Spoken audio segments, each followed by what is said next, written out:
Deus abençoe. Os irmãos podem tomar assento, meus amados. Glória a Deus. Meus amados irmãos, nesta noite, culto de ensino da palavra de Deus, vos convido para que abra a sua Bíblia, segundo livro de Crônicas, no capítulo de número 7.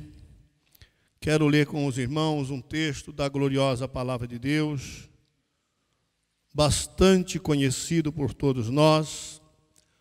Glória a Jesus. Versículos de número 12, do segundo livro de Crônicas, capítulo 7, verso de número 12. O Senhor apareceu de noite a Salomão e disse-lhe: ouvi a tua oração e escolhi para mim este lugar, para a casa de sacrifício. Se eu fechar os céus e não houver chuva, ou se ordenar aos gafanhotos que consumam a terra, ou se enviar a peste entre o meu povo, e se o meu povo, que se chama pelo meu nome, se humilhar e orar, e buscar a minha face, e se converter dos seus maus caminhos, então eu ouvirei dos céus, e perdoarei os seus pecados, e sararei a sua terra. Agora estarão abertos os meus olhos, e atentos os meus ouvidos à oração deste lugar. Porque agora escolhi e santifiquei esta casa, para que o meu nome esteja nela perpetuamente, e nela estarão fixos os meus olhos e o meu coração todos os dias. Amém? Louvado seja o nome do Senhor nosso Deus para todos sempre. Meus amados, quero meditar convosco nesta noite sobre esta fala que Deus tem aqui com Salomão. Quando Salomão ora e Deus responde esta oração, dizendo que se o Senhor, se o meu povo, que se chama pelo meu nome, e eu quero exatamente fixar a palavra desta noite sobre esta fala que Deus diz: se o meu povo, o povo que Deus chamou de seu.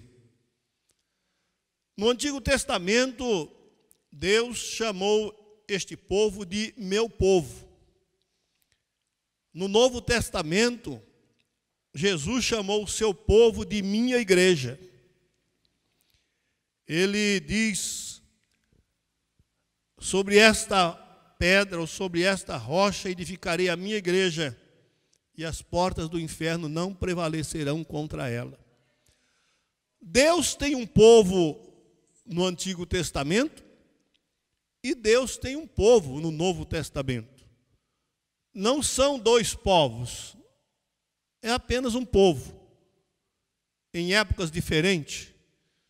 Porque tudo que Deus falou para Salomão, nesta resposta, dizendo que ele escolheu aquele templo edificado por Salomão, escolheu aquela casa para que ali estivesse o seu nome continuamente, por eternidade. É lógico que aquele templo que Salomão edificou não durou, inclusive já foi até destruído. Então, parece que essa colocação que Deus diz aqui na nossa Bíblia, de perpetuamente, está além daquelas paredes daquele prédio, porque aquele foi demolido. Mas tem um templo que Deus está presente continuamente. E Deus mostrou que existe uma casa um lugar que ele vem para nunca mais sair. E por isso, no Novo Testamento, ele diz: esta é a minha igreja, e as portas do inferno não prevalecerão contra ela. Também não é um edifício de pedra, é um edifício de pessoas.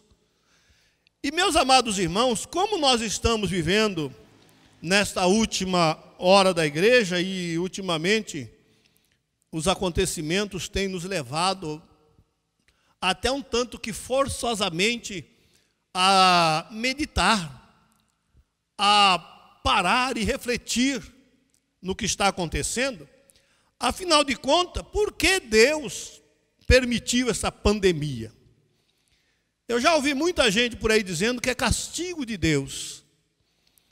E quero lembrar aos irmãos que essa pandemia não tem nada a ver com castigo de Deus.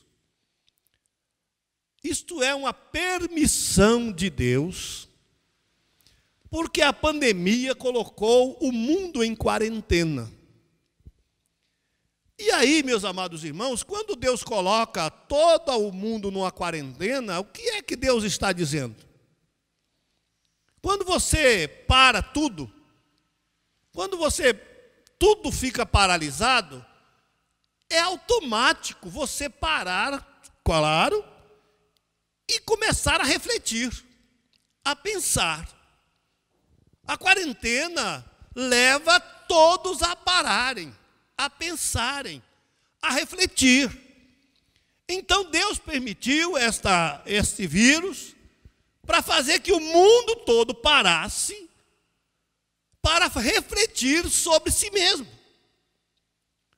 Deus chamou os grandes e pequenos e colocou toda a humanidade num único patamar. Ninguém é mais e nem menos, fez todos os homens passarem pela mesma aflição, para que os homens refletissem, para que os homens tomassem ciência do que está acontecendo consigo mesmo. Porque quando ninguém tinha tempo para nada, de repente todo mundo sobrou tempo. Então todo mundo parou e todo mundo começou a se preocupar consigo mesmo. Então não tem nada a ver de castigo. Tem a ver com um despertamento. Isso é uma permissão de Deus para que eu e você voltemos para a realidade dos nossos atos, do nosso comportamento. E para que serve quarentena? Para que é feita uma quarentena? Para que é feito o isolamento social? Isso é feito para restringir a contaminação de um vírus que mata. Então vocês vejam que as nossas limitações foram tolhidas, foram cortadas, todas elas, nós ficamos todos limitados para não propagar um vírus que mata. E enquanto nós paramos, nós refletimos que não saímos para não morrermos.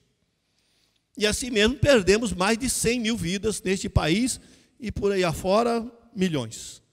Bem, meus amados irmãos, então essa reflexão faz com que o comportamento humano desperte. Agora, é verdade que depois que passar esse negócio, nada mais vai ser o mesmo. Nunca mais. O mundo nunca mais vai ser o mesmo. Mas a grande preocupação nossa não é com o mundo, porque o mundo nós já sabemos que vai de mal a pior. A grande preocupação nossa não é com o mundo, porque o mundo está determinado, os dias da sua duração, o seu fim está determinado. Mas nós devemos estar preocupados com a igreja, com nós mesmos. O que é que nós aprendemos, já que, pelo menos por gráfico que vemos por aí, parece que está havendo está sendo amenizado, está diminuindo, as coisas parece que estão tentando chegar não ao normal, mas ao menos trágico. Não sei, Deus é que sabe. Mas enquanto as coisas graves desaceleram, as pessoas começam de novo ao desenfreamento maluco, desesperador de novo.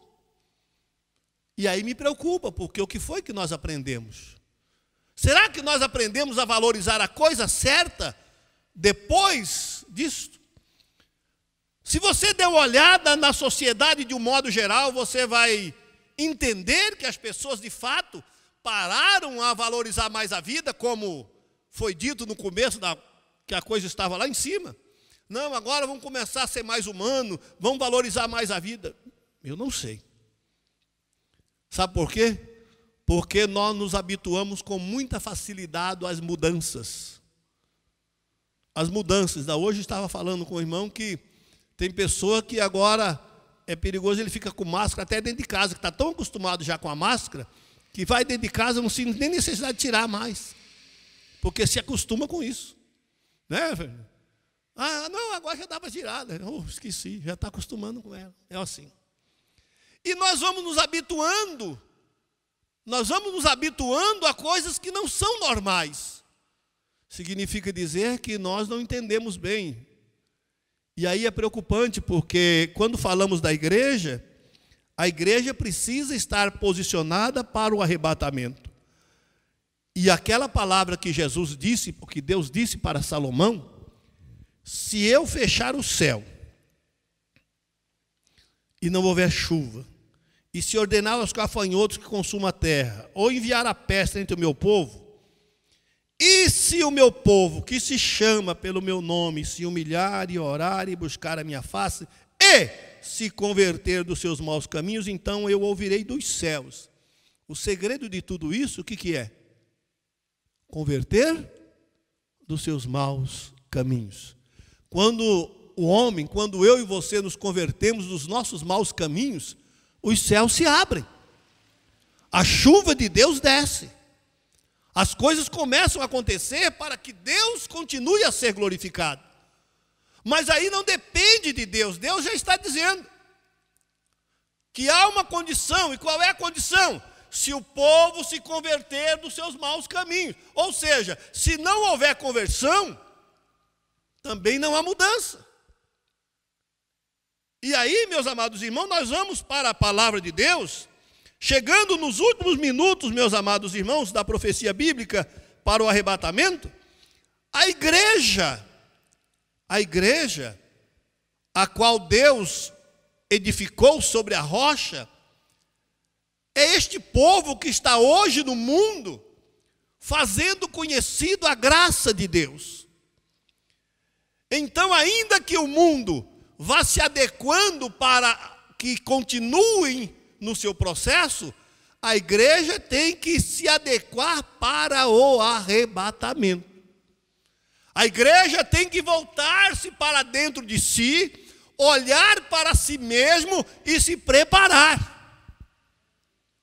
Por quê? Porque quando nós olhamos para aquele povo lá atrás, o povo de Israel, nós vamos observar que a Bíblia nos chama de zambuzeiro bravo, que nós fomos enxertados ali. Abra sua Bíblia, por favor, comigo em Romanos capítulo 11, verso 17. Romanos capítulo 11, versículo 17. Você vai perceber, meus amados irmãos, que a igreja, ela está ligada nesse projeto e tem um compromisso.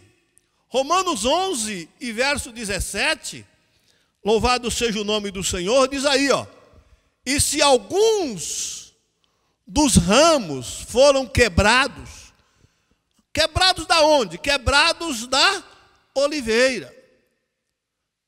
Mas vós, sendo oliveira brava, zambuzeiro bravo, foi enxertado em lugar deles quem? Ora, o endurecimento do coração de Israel em reconhecer o seu Salvador, favoreceu os gentios que se converteram a Cristo e formou-se a igreja. Então esse gentio foi enxertado na oliveira, e ele foi enxertado justamente para dar frutos, para que o reino de Deus continue a crescer. Então nós somos esse jambuzeiro bravo enxertado ali. E Paulo diz, olha, se fosse enxertado em lugar deles e feito participante da raiz e da seiva da oliveira, ou seja, fomos plantados na oliveira, fomos ajuntados ali naquele povo e fomos contados como povo de Deus. Versículo de número 18. Aí, o que diz? Mas não te glorie contra os ramos, e se contra eles te gloriares, não és tu que sustenta a raiz, mas a raiz a ti. Passa o 19, meu amado, por favor. Dirás, pois, os ramos foram quebrados para que tu fosse enxertado. Pode passar, irmão. Está bem, pela sua incredulidade foram quebrados, e tu está em pé pela... Então não te ensoberbeças, mas significa dizer que o temor que temos a Deus é que vai nos manter ali enxertado, frutificando para a glória de Deus. Então a igreja precisa tomar consciência que ela é o povo de Deus hoje na terra, que está enxertado ali para dar fruto para o reino de Deus, e que não podemos deixar passar desapercebido o que nós estamos vivendo agora. Este momento de pandemia, de quarentena, de isolamento, tem que ser para a igreja um tocar de trombeta muito forte. Muito forte, mas muito forte. É para acontecer um reboliço no meio da igreja de Deus na terra, para que cada crente tome a sua posição e tema ao Senhor. Porque Paulo, nesse mesmo texto bíblico que lemos em Romanos, ele diz, ora, se os próprios ramos que eram originais foram cortados, quanto mais tu que fosses enxertados. Então os irmãos precisam entender, nós quanto igreja, nós todos quanto igreja, precisamos entender que nós somos um povo enxertado, que devemos viver continuamente no temor de Deus, porque o nosso tempo também está chegando ao fim. O tempo da igreja também na terra está chegando ao fim. Jesus é a videira verdadeira. Ele diz em João 15, verso 1, eu sou a videira verdadeira. Todo ramo em mim que não dá fruto, corta, para que dê mais fruto. Jeremias, meus amados irmãos, fala que Israel é uma oliveira, que diz Jeremias, que teve os seus galhos, seus ramos quebrados. Ele profetizou lá atrás, o profeta Jeremias, no seu capítulo 11, verso 16, ele diz que é uma oliveira que perdeu os seus ramos, porque perdeu todos os frutos bons que podiam ser dados. Ora, não deu fruto, Deus levantou um povo chamado igreja para dar frutos. Então eu e você precisamos dar frutos. Se nós pararmos de dar fruto, irmão, nós também seremos cortados, e Deus enxerta outro. Deus nunca vai ficar sem o testemunho dele na terra. E Paulo chama atenção disso. E Deus, meus amados irmãos, Israel deveria dar fruto bons, mas não deu. Não deu fruto esperado. Mas só que tem uma coisa. Israel é uma árvore plantada junto ao ribeiro de águas. Porque secou, caiu os frutos, caiu as folhas. Mas quando o escritor diz isso, Israel está com uma raiz junto ao ribeiro de água. Ao seu tempo, Israel brotará forte e dará frutos para a glória de Deus. Porque tudo para Deus há um tempo, mas o tempo da igreja está acabando. Isto é muito sério para nós. E nós precisamos atentar para isso com muito cuidado, com muito zelo, com muita prudência, vigiar continuamente. Interessante nós olharmos para isso, meus amados irmãos. Abra sua Bíblia, por favor, em Mateus capítulo 19. Israel não deu seus frutos bons, disse Jeremias, né? Que devia dar frutos bons. E aí veio o jambuzeiro, enxertou na oliveira a igreja deu frutos que encheu a terra. E aí, o evangelista escreve as palavras de Jesus aí. Olha o que Jesus diz. Não é todos, viu, irmãos? Eu já vi alguém citar esse versículo dizendo assim: os primeiros serão os últimos e os últimos serão os primeiros. Não é assim que a Bíblia diz. Não é todos, não. Mateus 19, deixa eu ver aqui. Mateus 19, e versículo de número 30. Louvado e engrandecido é o nome de Jesus. Grande e poderoso é o nosso Deus. Olha o que Jesus diz. Porém, muitos primeiros. Quem são os primeiros? Os primeiros é aquele povo lá atrás.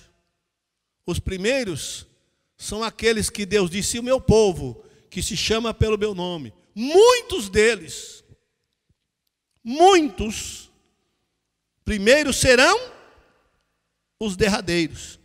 E muitos derradeiros serão primeiros.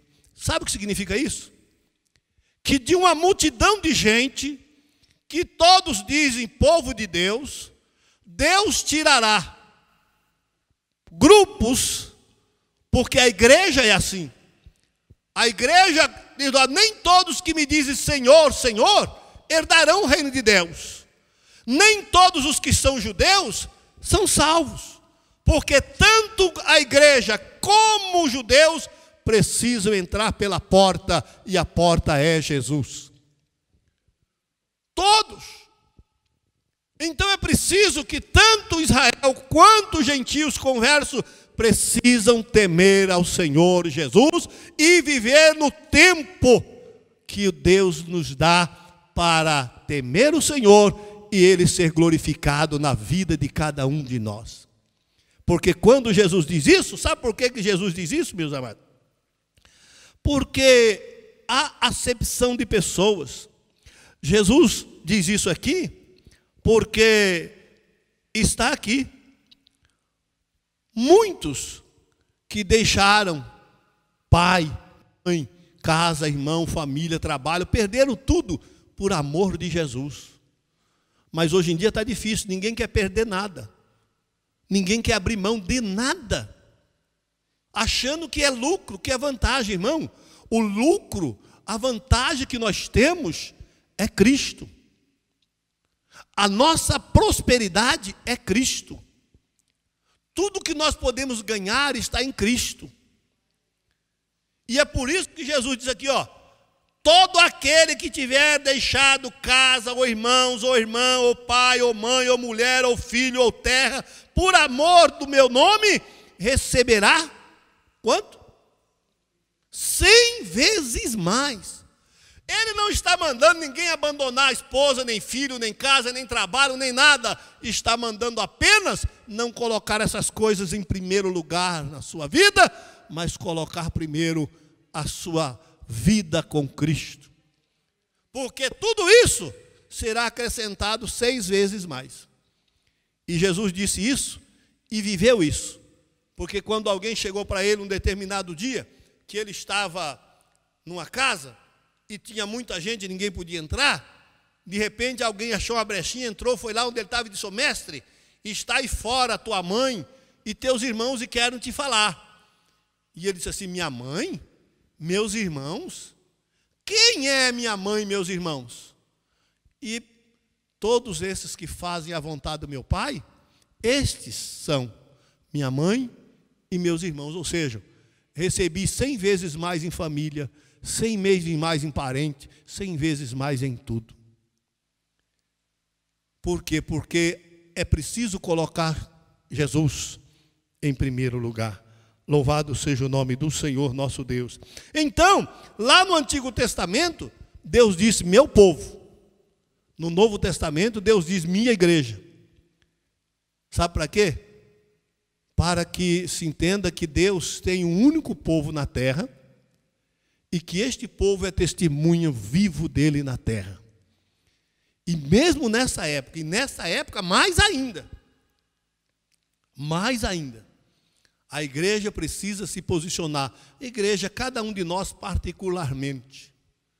Posição, e que digo posição, é atentar para o que está diante de nós, é atentar para o que está nos cercando. É não nos acostumar com isso. Chamamos a atenção, meus amados irmãos, Paulo enfaticamente diz: não vos conformeis com este mundo. Não vos moldeis a este mundo. Isso aqui não vai só no pecado, na corrupção, na idolatria mundana, não. Isso vai no comodismo mundano, nas coisas que nós nos acomodamos com facilidade. Nós estamos em guerra. Nós estamos em batalha. Nós não estamos de férias, nós não estamos gozando uma temporada, nós estamos na última investida da igreja, no último avançar, na última força. A igreja do nosso tempo é o último pelotão de combate desta geração. E é preciso que cada crente se comporte com esta garra, com esta fé. Quando nós lemos isto, e vemos e vivemos esse tempo, nós vamos descobrindo a responsabilidade que pesa sobre o ombro de cada crente, de cada um individualmente. Louvado seja o nome do Senhor nosso Deus.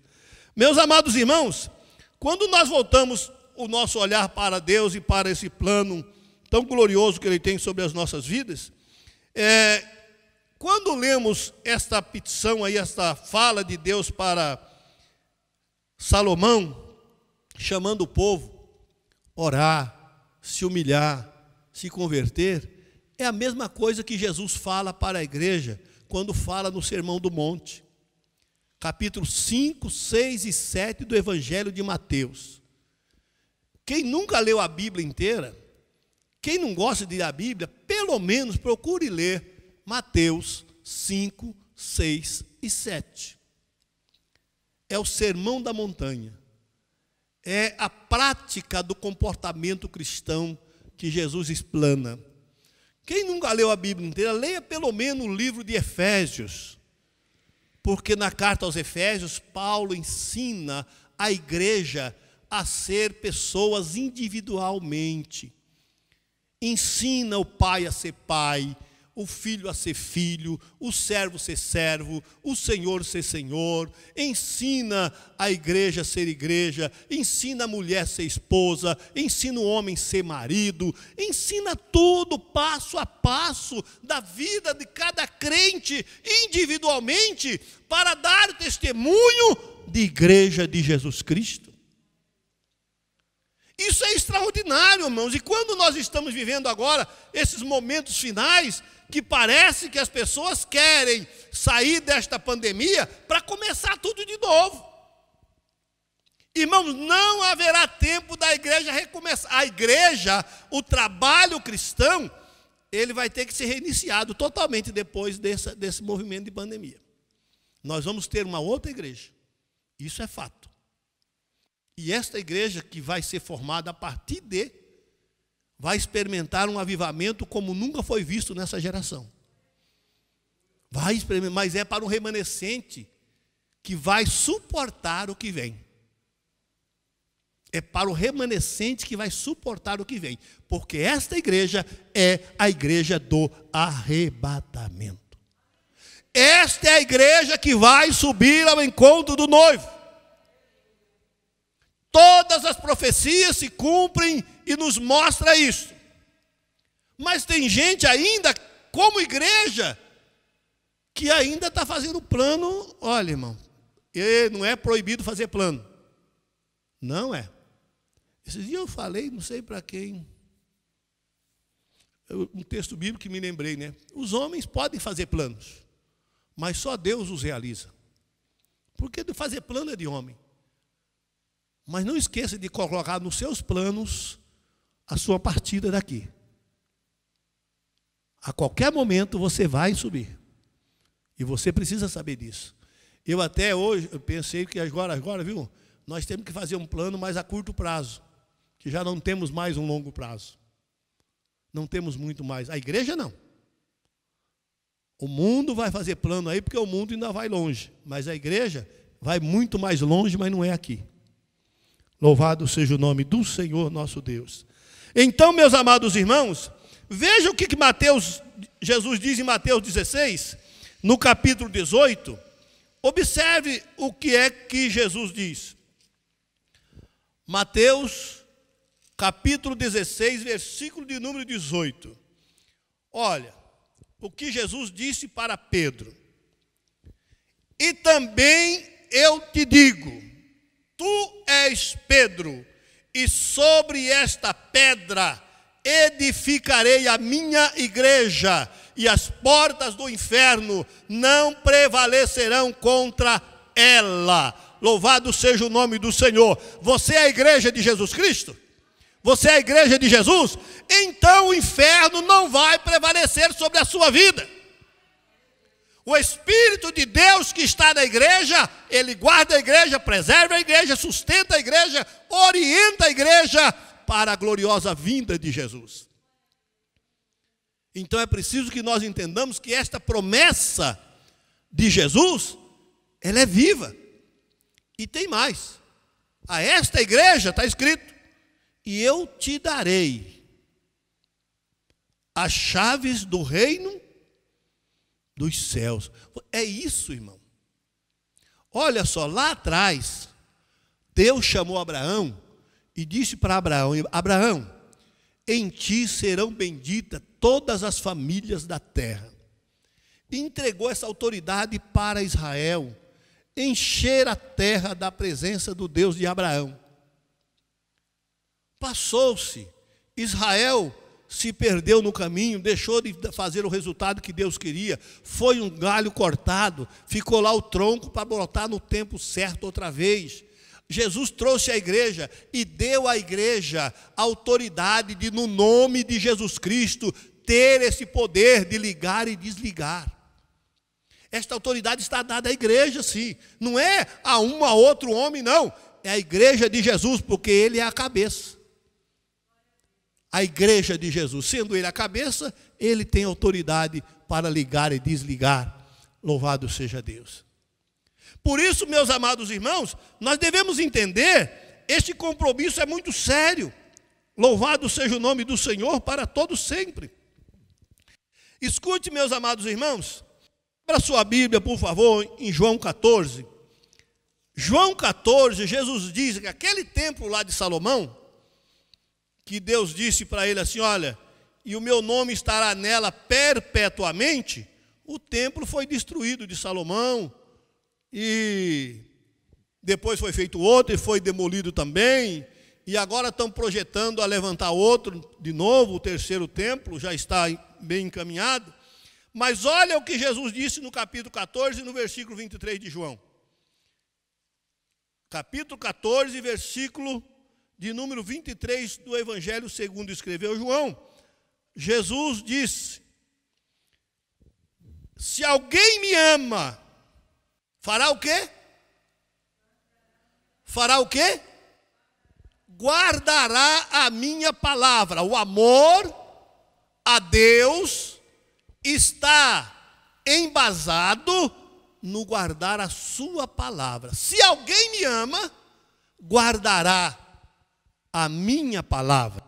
Não guarda a palavra de Deus, não ama a Deus. Não adianta dizer que ama a Deus se não guarda a palavra, se não guarda a ordenança divina.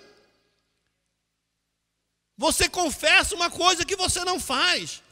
Mas, aqui está escrito: se alguém me ama, guardará a minha palavra, e o meu Pai o amará, e virá para ele, e faremos onde? Onde? Nele morada. Ah, mas por que não fala nela?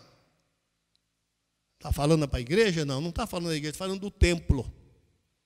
Do templo. Ele estava nele, porque agora você é o templo. Agora nós somos o templo. Nós somos o templo. E é por isso, meus amados irmãos, que como templo de Deus, eu me lembrei que no tempo quando começou essa quarentena, ficou muito bem difundido. A igreja somos nós. Ouviram isso bastante, não? Para todo lado, a igreja somos nós, a igreja somos nós. Mas eu acho que confundiram a igreja com a parede e não o templo. Porque a igreja real é o templo. Nós chamamos isso aqui de igreja, mas isso não é igreja. A igreja é o templo. Porque depois que passou a pandemia, a maioria dos crentes gostaram tanto da igreja ser eles que abandonaram o templo. A maioria abandonou o templo. Por quê? Porque a igreja somos nós, para que eu tenho que ir no templo? Isto mostra uma fraqueza espiritual, um desvio de conduta espiritual muito grande, porque não entendeu a essência do que é ser igreja. Não entendeu a essência do que é ser morada do Espírito Santo. Então a igreja é um corpo espiritual. Paulo diz que esse templo, ele é feito de membros. Pedro diz que esse templo é feito de pedras vivas espirituais. Paulo chama a igreja, se um templo diz, se alguém, um crente diz assim, eu sou orelha, e por isso eu não sou do corpo, eu sou braço, eu sou... Não. Paulo diz que o templo só é perfeito quando o templo estão todos os seus membros ligados a ele. Então esse negócio de a igreja somos nós, tornou-se um refúgio de abandono do templo. Mas quando se abandona o templo, se abandona a comunhão do corpo. Quando se abandona o templo, você sai fora do corpo, porque o corpo é que forma o templo. Sem corpo não há templo. Deus não habita nas paredes do templo, Deus habita nos membros do templo, nos membros do corpo. Pedro chama esse templo de pedras vivas, que são ligadas umas à outra e formam o edifício de Deus. Então nós precisamos atentar para a confusão, quando nos falta a revelação do Espírito de Deus, sobre a identidade de igreja, de povo de Deus, que nós recebemos desde antes da fundação do mundo. Desde antes da fundação do mundo, esse edifício já existe. Estava lá no prédio de Salomão, estava no templo de Herodes, estará depois no templo que será reconstruído, todos eles dizendo, este é o templo de Deus, este é o templo de Deus. Está na igreja, é chamado de templo de Deus, mas desses templos todos, Deus vai tirar um templo espiritual, aonde habitará ele para sempre com o Senhor. Louvado seja o nome do nosso Deus. Então, ele escreve aqui, nesses versos, se alguém me ama, guarda a minha palavra, porque o templo de Deus é santo, e o meu Pai o amará, e viremos para ele, o templo, e faremos nele morada. Quem não me ama, não guarda a minha palavra. Ora, a palavra que ouviste não é minha, mas do Pai. Louvado seja o nome do Senhor. E esse templo é feito de quem? Homens e mulheres nascidos da água e do Espírito. Leia aí João capítulo 3, versículo 5. João capítulo 3, versículos 5 e 6. Jesus disse para Nicodemos de quem é edificado, quais são a edificação desse templo. Louvado seja o nome do Senhor. Evangelho segundo João, capítulo 3, versos 5 e 6. Jesus diz para Nicodemos isso, é muito conhecido o texto, não é? Louvado e engrandecido é o bendito nome de Jesus. Glória a Deus. Diz aqui, olha bem, versículo 3. Na verdade te digo que aquele que não nascer de novo não pode ver. Para ver é preciso nascer de novo. Só para ver, só para identificar o reino de Deus, precisa nascer de novo. Como identificar? Porque o reino de Deus, ele não tem aparência exterior. A igreja é o reino de Deus no mundo, mas aonde está ela? Isso não tem uma aparência exterior. Mas quem nasce de novo, identifica a igreja como o reino de Deus e procura ingressar nela. Procura cumprir os ritos da fé, não é? Crer em Jesus, batizar. Você aceita Jesus, crê em Jesus como Senhor da sua vida, e ele enxerga o reino de Deus, ele nasce de novo. Porque o nascimento não é feito pelo batismo na água, o nascimento é feito pela convicção que o Espírito de Deus coloca no coração das pessoas. É o Espírito Santo que nos convence do pecado, da justiça e do juízo, que é preciso nascer de novo. Então essa pessoa, convencida pelo Espírito Santo, ele se converte a Cristo, nasceu de novo e começa a identificar então o reino de Deus. É por isso que quando o crente se converte de verdade, ele não vive mais nas baladas, não vive mais em prostituição, nem em adultério, nem nas drogas, nem na bebidice, nem nas rodas de escarnecedores. Quando o crente se converte, ele muda. Porque nasceu de novo, é uma nova criatura. Ele não vive mais contando piada, falando palavrão, xingando, brigando, maltratando os outros, desrespeitando pai e mãe. Nada disso faz parte da vida dele. Ele nasceu de novo, é uma nova criatura. Ele viu, enxergou, identificou o reino de Deus, um reino de luz nas trevas. Glória a Deus. Mas não basta só isso. Não basta só isso. Jesus disse que para ver, aquele que não nascer de novo não pode ver o reino de Deus.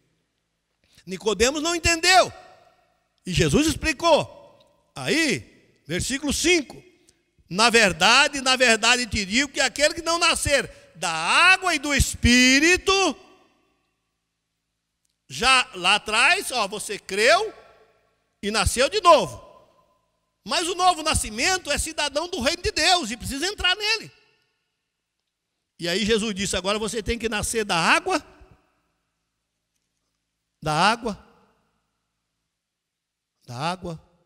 e do Espírito.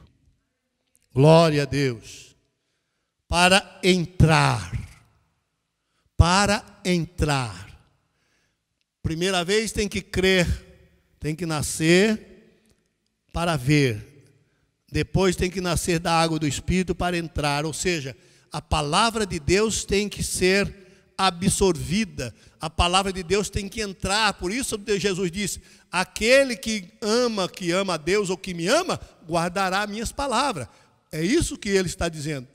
E quem ama o meu Pai, guarda minhas palavras, guarda as palavras do meu Pai.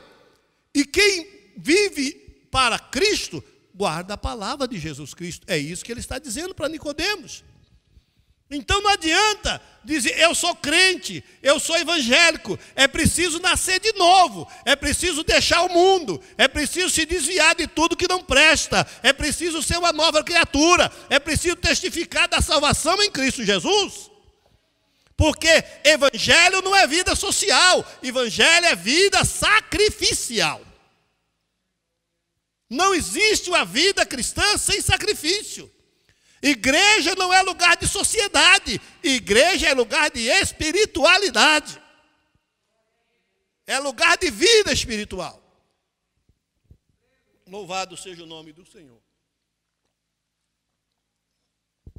Então, é bastante interessante como a gente confunde as coisas. Igreja não é o lugar da gente ir quando não tem nada para fazer. Igreja não é lugar da gente ir final de semana, como quem vai para um shopping, como quem vai para um outro lugar qualquer. A igreja é o lugar da gente vir oferecer sacrifício santo e agradável a Deus, que é o nosso culto racional. Por isso, meus amados irmãos, nós estamos vendo isso que estamos vivenciando agora.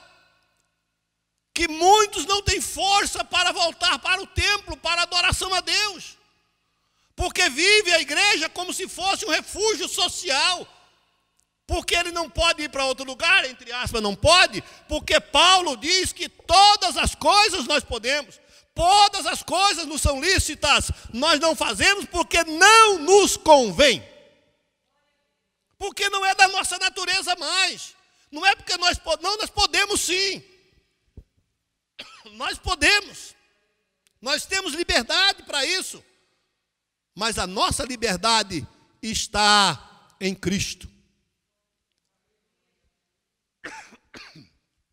A nossa liberdade está em Cristo. Mas agora, a igreja desta geração foram se esfriando, perdendo o contato com o Espírito Santo, foi perdendo a graça da salvação, perdendo a alegria da salvação nas vidas, e quando dá um vendaval, então, as coisas vão se espalhando, é folha seca levada pelo vento. Está aqui, nascimento de novo, precisa nascer de novo. A igreja não é lugar de refúgio, a igreja não é lugar de se esconder é em Deus. Em Deus. E a gente só se esconde em Deus vivendo em Deus, guardando a palavra de Deus. Por isso o salmista diz assim: escondi a tua palavra. Ele nem diz guardei, ele diz escondi. Por que você escondeu? Porque tem alguém que quer roubar. Então eu vou esconder esse tesouro para que ninguém roube. E ele diz: escondi a tua palavra no meu coração para não pecar contra ti. Na parábola da pérola de valor, Jesus diz que o homem achou a pérola de grande valor no terreno, e ele foi embora, largou a pérola lá, foi embora, vendeu tudo quanto possuía, e foi lá e comprou o campo, por causa da pérola. Isso significa dizer que ele reconheceu um valor. E quando você se reconhece um valor, você troca tudo o que tem por aquele valor, porque ela se sobrepõe a todos os valores que nós temos. Assim é a nossa fé, assim é a igreja. Ela está acima de tudo nesta terra. Ela está acima de tudo que se pode pensar. Louvado seja o nome do Senhor nosso Deus. Então, meus amados irmãos, é preciso que nós tenhamos esse cuidado, porque senão o tempo vai passando e o arrebatamento está aí. E nós não podemos perder o que temos ganho. A igreja nunca precisou tanto de gente que ora. Irmãos, em nome de Jesus, se não orar, não vai suportar. Não vai. Porque não existe mágica. A igreja, a vida cristã não é mágica. Não adianta você falar eu quero. Você tem que lutar por isso. Porque o reino de Deus é conseguido assim. O reino de Deus não é conseguido cantando e vindo para a igreja. O reino de Deus não é conseguindo falando que eu sou crente, eu gosto de cantar. Não. O reino de Deus é conseguido na força. É preciso empregar força. Senão não consegue. Está escrito que é preciso empregar força.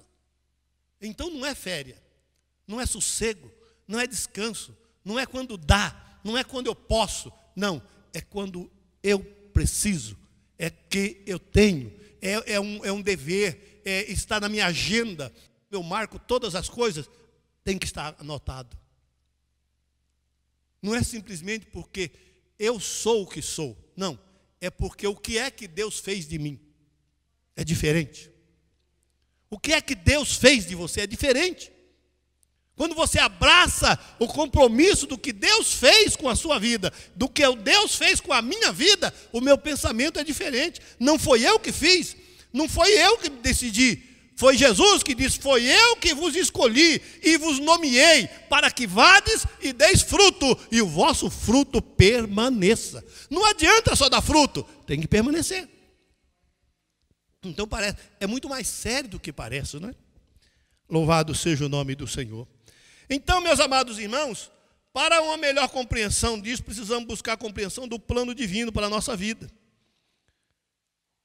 se não compreender esse plano de vida, meus amados irmãos, olha, abra sua Bíblia em João aí no primeiro capítulo, versículo 11 e 12. Olha só o direito que Deus esse direito. É a dádiva de Deus para a nossa vida. É dádiva, não é mérito, foi presente. Versículo 11, deixa-me ver aqui.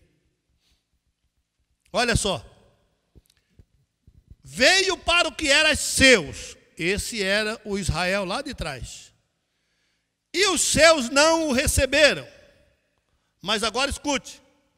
Mas a todos quanto receberam. Quantos aqui o receberam? Digo amém. A você, Deus diz, te dou o direito. Aleluia. Te dou o poder. Porque agora vocês são filhos de Deus. Porque creem no seu nome. Sabe o que é isso, irmão? Você sabe, isso tem peso, sim ou não? Isso é um peso extraordinário. É esta a autoridade que Deus deu à igreja. É essa a autoridade que Deus deu ao templo. A unidade deste povo está firmada em muitas promessas. Entre elas, vamos destacar os dons de Deus para esse povo. Os dons que fortalecem a esperança e a fé. Por isso que é gostoso a igreja. A igreja é um ambiente gostoso. Sabe por quê? Porque você pode vir para cá do jeito que você quiser. Mas quando você chega aqui, as coisas se amenizam. As coisas, parece que tudo fica possível. Diante de Deus, irmão, tudo fica possível. Você não tem medo de nada, está tudo certo. Você vira um leão, uma onça, vira um negócio. Por quê? Por causa da esperança da palavra de Deus que está na igreja. E você sabia que você fortalece o outro, aí um fortalece o outro? É bíblico isso. Por isso que a igreja junta fica valente. E um crente sozinho fica meio xoxinho, assim, meio desenchavido. Mas tem uma coisa. Aguenta mais um pouquinho só. Porque Jesus está chegando. Aleluia, louvado e engrandecido é o nome do Senhor para todos sempre. Irmãos, você é povo de Deus. Continue trabalhando, continue fazendo plano, continue correndo atrás das suas ocupações, continuemos lutando, nós precisamos disso, faz parte da nossa vida, mas não se esqueça, o tempo da igreja é chegado. O tempo da igreja é chegado. Nós não temos mais muito tempo. Daqui para frente, a destruição vai multiplicar, o mal vai multiplicar. Vai assim até no momento que a igreja for tirada. Mas o processo é esse. Profeticamente é isso que vai acontecer. Não tem como. Então não fique esperando melhora e nem tenha medo de nada. Como igreja do Senhor, você não tem que ter medo de nada. Como igreja, você tem que cantar, trabalhar, glorificar a Deus, exaltar a Deus e deixa as coisas que vá do jeito que tem que ir. Mas você não perca o seu alvo. Alguém vai dizer, mas ficou complicado. E quando alguém que fala está melhorando, amém, está melhorando mesmo, porque vai vir um suposto alívio. Nem está profetizado. Que é no meio do alívio que todo mundo sossega. Quando as coisas estão boas, todo mundo relaxa, fica light, tudo fica bom. E a Bíblia diz que quando disserem a paz, virá repentina destruição. Por quê? Porque a paz, ela é almejada pelo mundo inteiro, irmão. Todo mundo quer paz. Isso é sonho de todo governo, ter paz, mas não consegue. Mas vai vir uma pequena paz aí. Isso está quando você vê no capítulo 4 do Apocalipse. Você vê no capítulo 3, a última carta à igreja de Laodiceia. Logo na sequência, aparece ali 4 cavaleiros. O primeiro cavaleiro, o cavaleiro branco, a Bíblia diz que o seu cavaleiro, ele é montado num cavalo branco, só que com o cavaleiro no cavalo tem um arco e flecha. Então você vê que há um contrassenso. Branco é símbolo de paz. Cavalo branco é paz. Só que o cavaleiro traz arco e flecha, isso não é paz. Então, quer dizer, é uma paz assim, sabe? Mais ou menos, mas daqui a pouco. E aí você vê depois a sequência de coisas que acontecem. Então, a Bíblia está mostrando para mim e para você, vai acontecer assim. E o Deus da nossa salvação diz assim: e o Senhor não faz coisa alguma sem que antes fale aos seus servos profetas. Então, na igreja está a voz da profecia. Deus está falando: vigia, prepara-te, fique atento. Viva, mas viva com o seu olhar voltado para a glória de Deus, porque a igreja vai subir. E você deve estar pronto, deve estar vigilante. Você está afastado, você está longe, volte. Volte, porque a qualquer momento a igreja vai subir. Que Deus abençoe e guarde todos os servos do Senhor e nos sustente com a sua mão, e que o Espírito de Deus nos ajude a despertar e a discernir cada dia, para naquele glorioso momento nós ouvirmos o grito do Espírito: aí vem o noivo. Glória a Deus. Que Deus os abençoe em Cristo Jesus.